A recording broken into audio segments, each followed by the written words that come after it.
Hey there, welcome to Izzo's Place. So if you saw the short already, I did a review of the Benchmark Old Number 8. So what this is made by Buffalo Trace, but it's like one of their bottom shelf ones. Um, and in the short, in case you didn't see it, but I highly suggest going to check it out. There's a fun little lightning strike in the beginning of it. That might have been the night we had a tornado in Northeast Ohio. I can't remember if that was the same thunderstorm or not. I'll have to go look at the timestamp. But anyway, I described it as it tasted like Buffalo Trace mixed with paint thinner. So we're gonna see, now that it's not a neck pour anymore, we're gonna see if having a little bit of air on that has helped this at all or not. Also, you know what?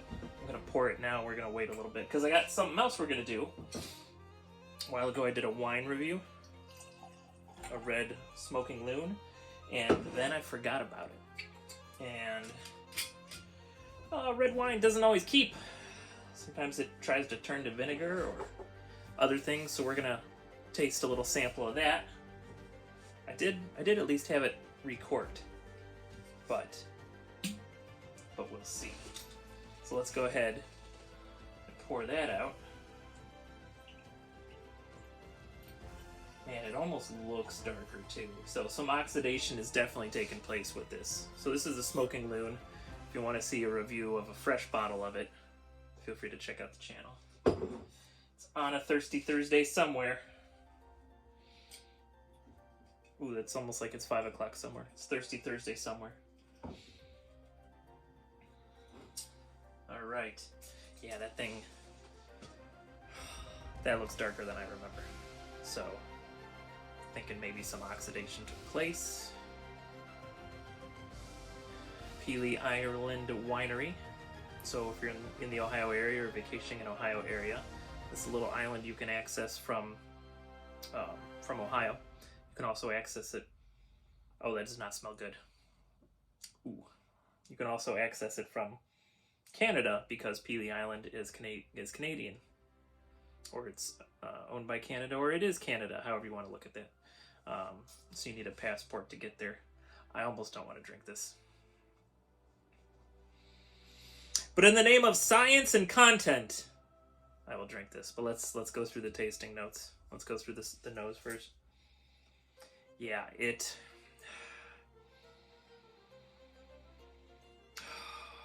smells like you left jam out on the counter for a while.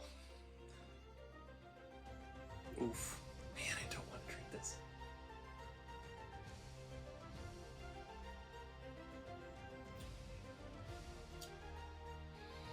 Yep, we're not taking another sip. So lesson learned. If you open up a bottle of red wine, I suggest opening it up with friends. Boy, and you know what? Maybe we should do some experiments and see exactly how many days you can let a red wine go.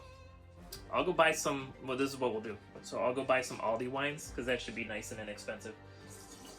I'll get a couple of Aldi Reds and we'll let them sit open, and we'll see how many days you could let a bottle of red wine go before the bottle of red wine goes. All right, I need a sip of water or something before I drink anything else. That's such a shame. It was a nice Cabernet that I let. Oh, it would help to put water in there. Smelling an empty glass. Scintillating YouTube content.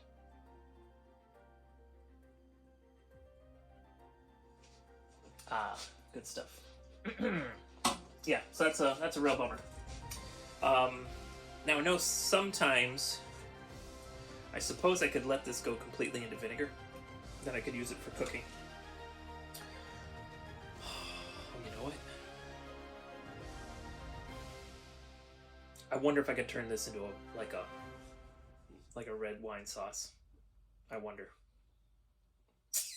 This is going home with me. We're gonna see if I could turn this into a red wine sauce and if it's still good, even though I wouldn't drink it. I've heard that's not also not the smartest thing to do, but we'll try it. We'll experiment. It'll be fun. I'm sure it'll be fun. Maybe fun for you guys watching me and the faces I'll make. All right, so this is the Benchmark Gold number 8. So this is what was on the short from earlier today. Actually, just posted it a few minutes before recording this. Yeah, it smells just like the neck pour. It smells like it's young whiskey, and it's spelled. So I described it as young and hot in the first one. So young that it hasn't been aged very long, and hot in that you're mostly tasting the alcohol. So that's the smell that I get. So we'll see in a moment whether the palate's changed or not. And you know, just for fun, let's get. Boy, I poured way too much of that into this. I ain't drinking all that. Well, unless it's somehow fantastic. Let's pour some Buffalo Trace. And either of these open. No, I thought my big boys were opened already. Well, we're opening a big boy. Got Riders on the Storm stuck in my head because of the short that I made. Riders on the Storm. Okay, this bad boy is 1.75 liter.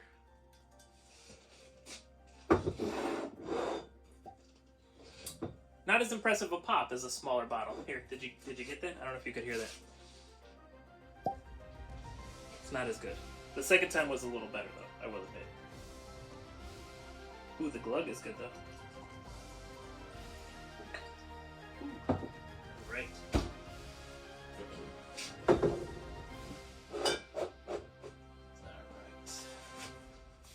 Let me wipe up my spill.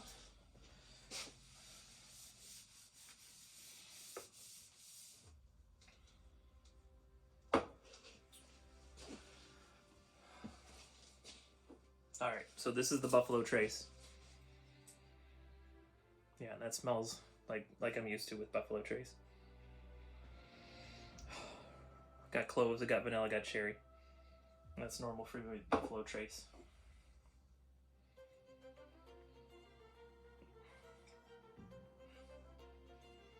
Funny part is this smells a little better now.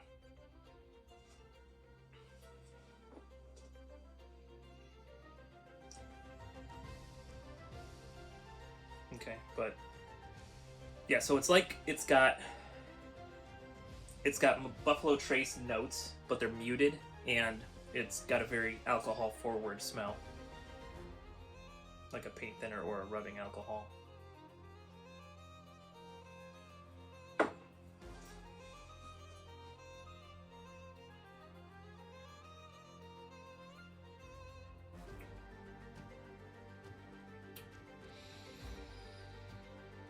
It's marginally better than the neck pour. So having sat open for a little bit has helped it, but not really enough to do anything. I don't really have, you know, and when we get the back bar done, that'll be something that'll be in my goals is to have fixings around, some mixers. I mean, we got a fridge here. I could probably add water to the bar eventually. But let's go ahead and make a cocktail out of the Benchmark. We'll make the silly thing that I invented, the new fashioned. Alright, so we probably got a couple ounces in there.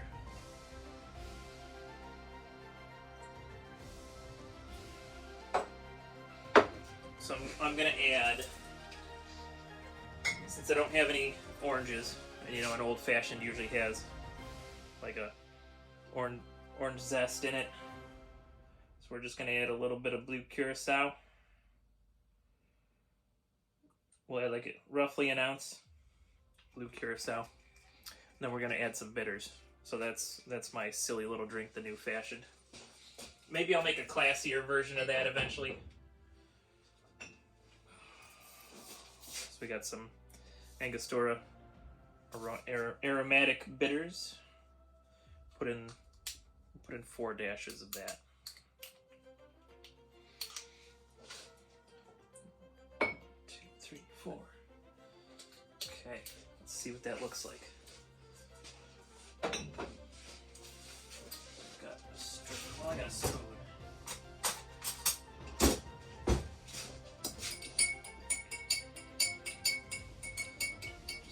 text. Let me see what the text is. Okay. Nothing you need to know about internet. Okay. So the fun thing that I like about my little cocktail that I make is the blue curacao turns the whiskey green. So it just makes it a little bit fun. This would benefit from an ice cube. Let me see if I might have like I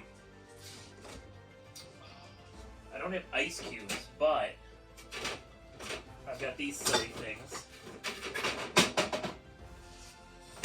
So these are whiskey bullets. So if you don't want to dilute your cocktail, your whiskey, with ice, I got these fake bullets that are frozen.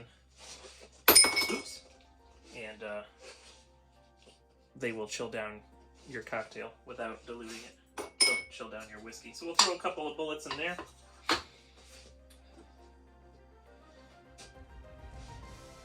2 shots in my cocktail.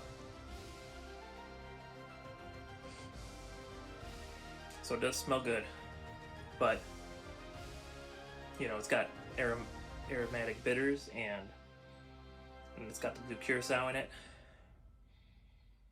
So of course that's gonna make it taste good. And that's the thing. So, you know, if you've got a cocktail that is overwhelmingly floral, heavy on the scents, heavy on the tastes, why would you waste good whiskey on it? In my opinion. Yeah, so the Benchmark Old 8 makes a fine cocktail. So that's nice at least. So I don't have to put it into the barrel unless I decide to.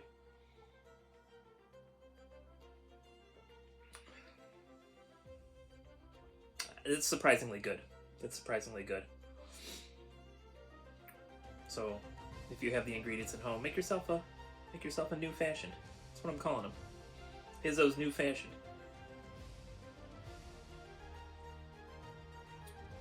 Wonder if I can copyright that or trademark it or something. Okay, friends, so what have we learned today on Thirsty Thursday? Well, we learned that Benchmark Gold number 8 is not something you're going to be sipping on, but it's not bad in a cocktail. We also learned to pay attention to your red wine. When you open one, even if you open it for content, make sure you drink that bottle of wine, because that was nasty. I can't even describe to you how nasty it was. It was like moldy jam. That's what I was drinking. It was terrible. This does have a good scent. I think if it was just the orange or the blue curacao, could have been overwhelming or a little bit boring, but having those bitters in there as well. So the bitters are giving it a very herbal, savory taste. So you got a little bit of sweet citrus with the orange, you got some savory spice with the bitters, and then of course the whiskey's got its own taste. And since this is from Buffalo Trace, it's got more of like a sweet taste. Although, like I said, with this Benchmark, it's a very paint thinnery sweet taste. But all that combines to not a bad cocktail. All right, thanks for hanging out with me for 15 minutes on a Thirsty Thursday. I appreciate you. I appreciate you definitely. That's all I got for you. If you're out there doing woodworking, be safe. If you're out there drinking whiskey, be responsible. And if you're out there having whimsy or making whimsy, have fun. But do that safely too. All right, thanks a lot, guys.